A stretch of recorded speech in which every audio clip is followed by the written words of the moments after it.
This brings us to, it's already our last session before our lunch break. Time is flying by actually today. I hope you are having as much fun as I do here in the Bitkom studio, and you're also getting a lot of insights from our speakers. And we'll be concluding the main stage at this point before our lunch break with kind of an overview, a regulatory overview about developments in Europe, but also in Germany. And I'm very glad that I have Stefan Hanloser here with me. He's the Vice President Data Protection Law at ProSieben Sat.1, and he'll be telling us a bit more about the ePrivacy regulation that was already mentioned today and the German TTDSG. Stefan, the floor is yours. Thank you.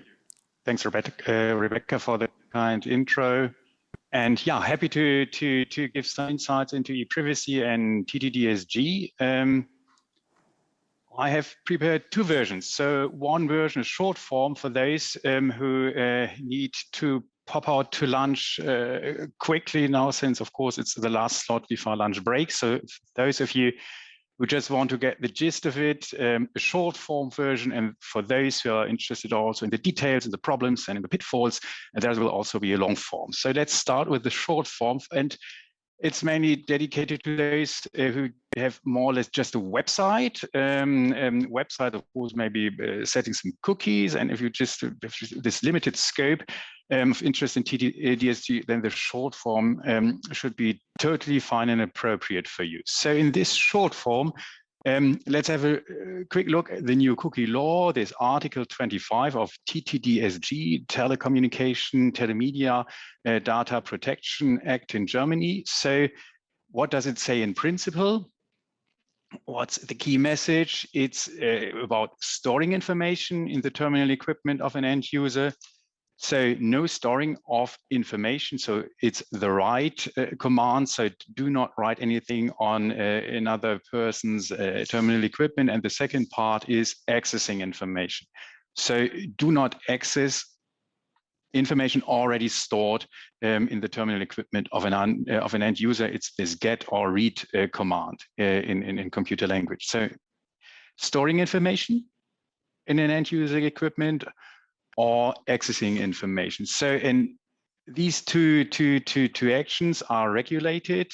What do you need for doing either of them? So it's informed consent, or there are two exemptions. It's if this accessing, storing or accessing is required for transmitting of communication, or, and then the wording is important, if it's strictly necessary for the provision of an information society service. So information society service is the official term for an online service, Telemediendienst in German. So information society service, online service, explicitly requested by the end user. So consent-free storing of information and accessing information is possible, however, only in these two cases. And in practice, the second one, this necessary for the provision of an online service, is the most important one. So this is the message of this new Article 25, TTDSG, which is more or less a copy and paste job, since it's simply the wording of Article 5, of Article 5 of the ePrivacy Directive.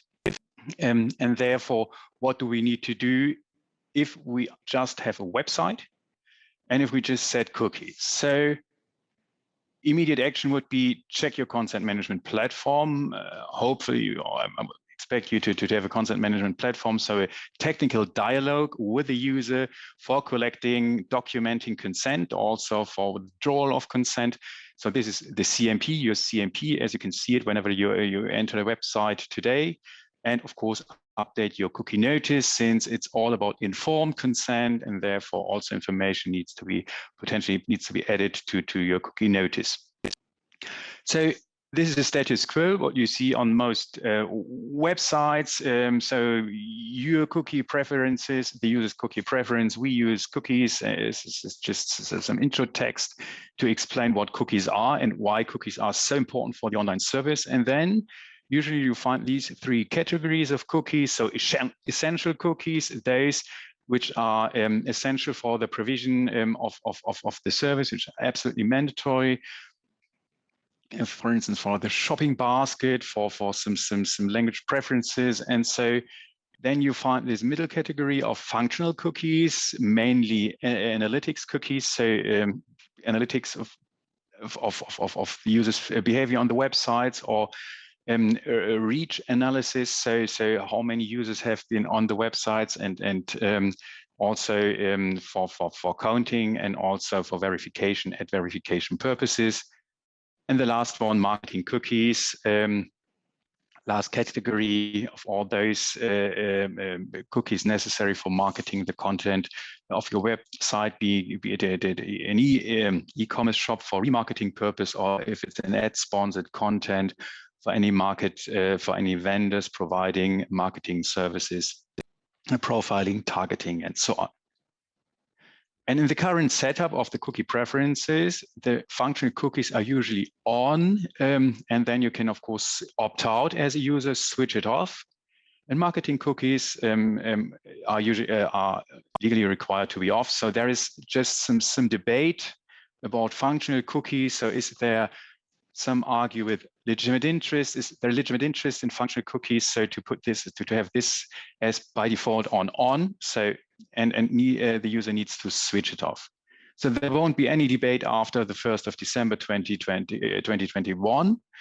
Under the new law, we just have essential cookies. These are those necessary for the provision of the online service. And then as a second one, functional cookies, which needs to be switched off, which are switched off by default, and marketing cookies, which you need to, which are switched off by default as well. So the main change, again, from a very practical point of view, if you ask what immediate actions are necessary, then it would be remove this middle category of functional cookies and just have this binary choice between cookies which can be set without users' consent, which are mandatory, which are required for providing the service, and any other cookies where the user needs to give consent to, so to move the toggle from off to on, be it functional cookies, marketing cookies, or whatever. So this is the main change.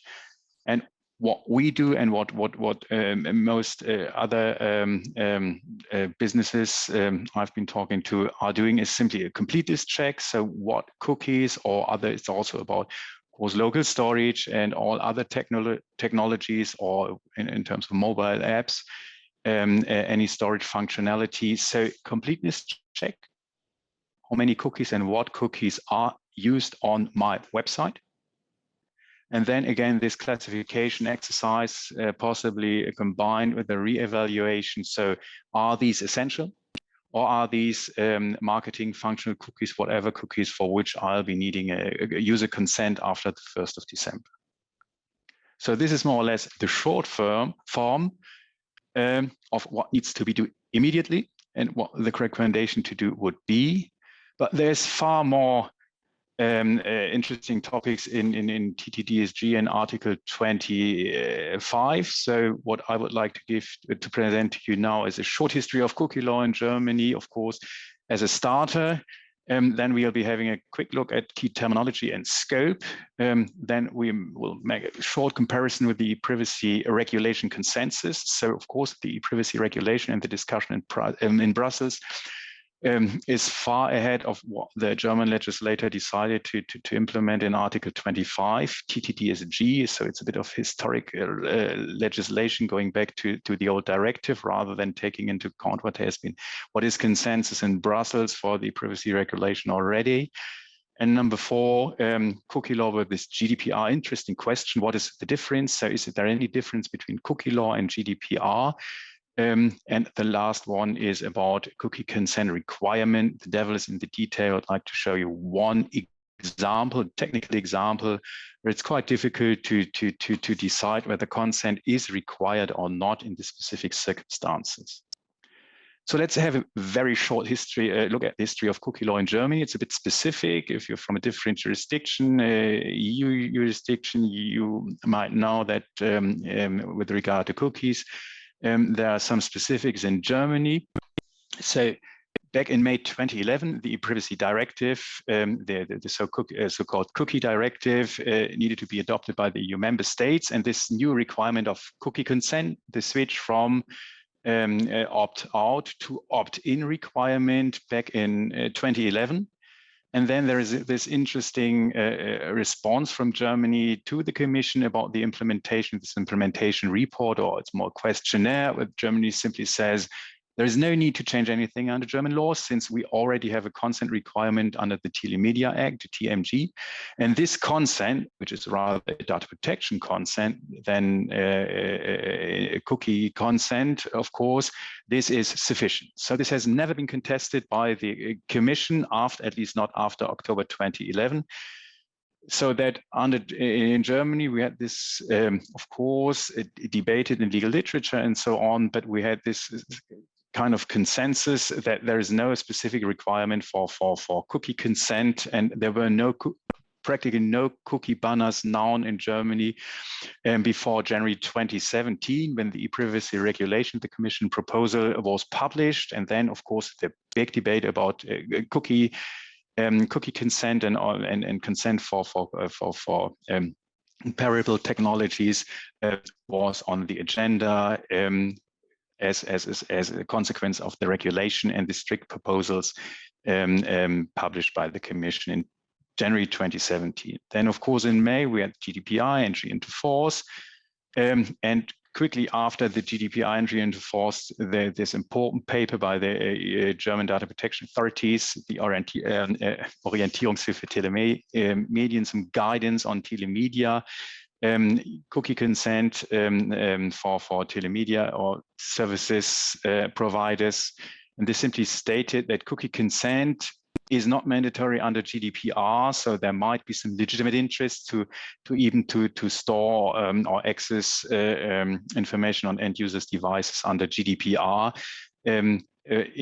from a perspective of the German data protection authorities. So, of course, some changes, far stricter view on cookies under GDPR, but still legitimate interest as one option. And this, of course, might be the cause that you can even find today these functional cookie category with the opt-out, this opt-out possibility, opt-out option, which goes back to a legitimate interest to put a functional cookie, to place functional cookies and for analytics and measurement purposes. So after that, IAB Europe in August 2019 published the TCF version 2.0, so the first industry standard for collecting consent in a transparent and also documented way, and to share this consent with the entire ad network. So IAB Europe's transparency and consent framework as the first industry standard, which had a big impact. So many websites switched to consent. Since now a standard was available, some providers, or many providers, professional providers, offered this as a off-the-shelf solution, and this made collecting consent also for this purpose one under TCF, so the storage and accessing information purpose possible. In May 2020, we had the decision Planet 49 of the German Federal Court. The German Federal Court held that, contrary to the expectation of most concerned by dealing with cookies, that we have already a cookie consent in Article 15, paragraph 3 TMG. So the German Federal Court simply interpreted this existing rule and said there is a cookie consent. You might not have seen it over the past 10 years, but we see it now. So under Article 15, paragraph 3, cookie consent is required, at least for marketing purposes in Germany. So as a consequence, of course, the German government had to take action and start to publish the TTDSG bill, simply copying in the end, after some back and fro, the Article 5, paragraph 3 of the directive. And this will enter into force in December. So what we are expecting now, hopefully before December, before the entry into force, is an update of this guideline, possibly an Arbeitshilfe, TTDSG, from the German data protection authorities, And as we understand, there will be some exceptions even under this new Arbeitshilfe, this new guideline. So in short, there's a 10 years gap between the requirement for EU member states to adopt cookie consent and now Germany adopting cookie consent in the new Article 25 TTDSG. Let's have a quick look at Article 25 and the key terminology and the scope. So who is protected? Protected are end users, so natural or legal, that's important, all legal persons using but not providing, so as it's to delimitate from the telecom providers, so natural or legal person using a publicly available electronic communication service, so practically everybody and each legal person, each company, of course, they're all connected to publicly available electronic communication services with all their different devices. So what is protected? It's terminal equipment, and terminal equipment is in the end an electronic device linked to the internet, linked to a communications network to send, process, or receive information. This goes, of course, far beyond my laptop and my mobile phone. It's also, of course, a company's, a legal entity's server. It's a connected car, and of course, it's the Internet of Things. It's the connected washing machine as well. This is all terminal equipment where potentially information could be stored or accessed. So storing of information in the terminal equipment is one thing, it's this right again, and the other one is accessing information, this is this read part. So be careful, the German, this Article 25 just mentions accessing information. So it's a direct accessing information, whereas the directive starts, in my view, a little bit earlier and also includes this gaining of access. So under European law, gaining of access is sufficient, so no actual access is required. However, the German wording, which is in line with the German translation of the ePrivacy directive, just starts with the actual accessing of information. So just gaining access without accessing would be sufficient under European law. It might be different under Article 25, unless you interpret Article 25 in line with the directive. But just as one comment, so the clear wording says accessing information is required. Comparison with the ePrivacy regulation consensus. So we had the bill had two predecessors. So there was an early draft in July 2020, then in January 2021, and then finally the bill in, was it February 2021, so three different versions from an early internal draft, which was leaked. And you can clearly see, since it was more or less written by the same person, also representing Germany on EU level, that there were some elements of progress, which was already, or consensus for the ePrivacy, upcoming ePrivacy regulation, was already included in this draft TTDSG. However, in the end, what we ended up with is a simple copy of Article 5, paragraph 3 of the 2029 directive without any changes. So a little bit of historic legislation, simply copying, pasting it without taking into account that technical and legal environment has changed dramatically since 2009. So over the past decade. First one is, and what I've done here is I've compared the Commission draft, the Parliament draft, and the Council draft. So these different drafts, whether there's some sort of consensus in terms of statutory permission for consent-free audience measurement. So audience measurement, it's very important for ad-sponsored content, that you can prove to those who book ads on your content about on your website, on your online platforms, also to prove the reach of your inventory. So therefore, audience measurements is for ad-sponsored providers of entertainment, information, and education extremely important. And each draft, so the Commission's draft, the Parliament's draft, of course, with some specifications, and also the Council's draft, had this at least mentioned audience measurements and had some first-party permissions for audience measurements. The TTDSG does not. Of course, that's unfortunate. Bitkom and other business organizations and also the big players, we all lobbied for this, but unfortunately, it was not. It was not accepted. Was not by the German Parliament. The same for information security and anti-fraud cookies. So Commission draft didn't mention it. Others mentioned it, but it would have made perfectly sense to include a consent-free permission, statutory permission for at least information security and anti-fraud cookies. Next topic is consent expressed by appropriate technical settings. So would it be sufficient that the user in his or her browser settings explicitly accept cookies? This would be a valid consent for cookie setting under the Commission draft, even the Parliament draft with some restrictions, more specific requirements in terms of user information, but it's consensus on European level. It is consensus on European level that consent could be expressed by browser settings, unfortunately not in the TTDSG. Next one, prevalence of site-specific consent. So if the user makes some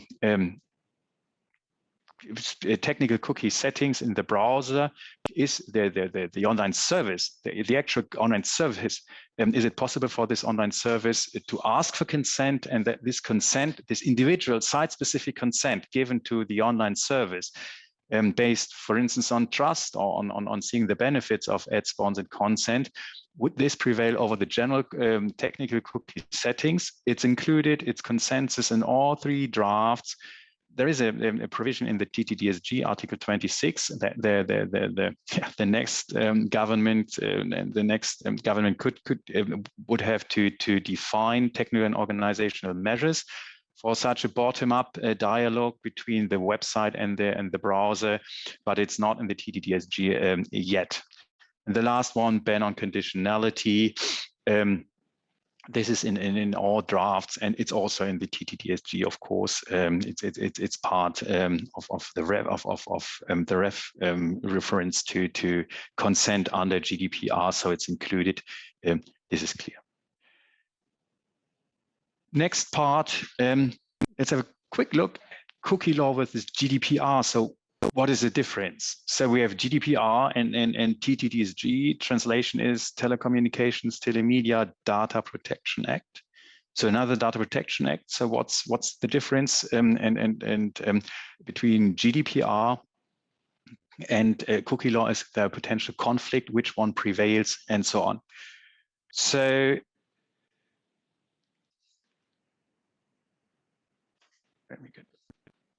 Cookie law versus GDPR, is there a difference? Yes, there is a difference, and I would like to show two examples. So first one is accessing corporate non-personal information on terminal equipment of an end user. So if this hacker here accesses, for instance, a business secret of a corporate end user, this would definitely be part of, be in scope for Article 25, TTDSG.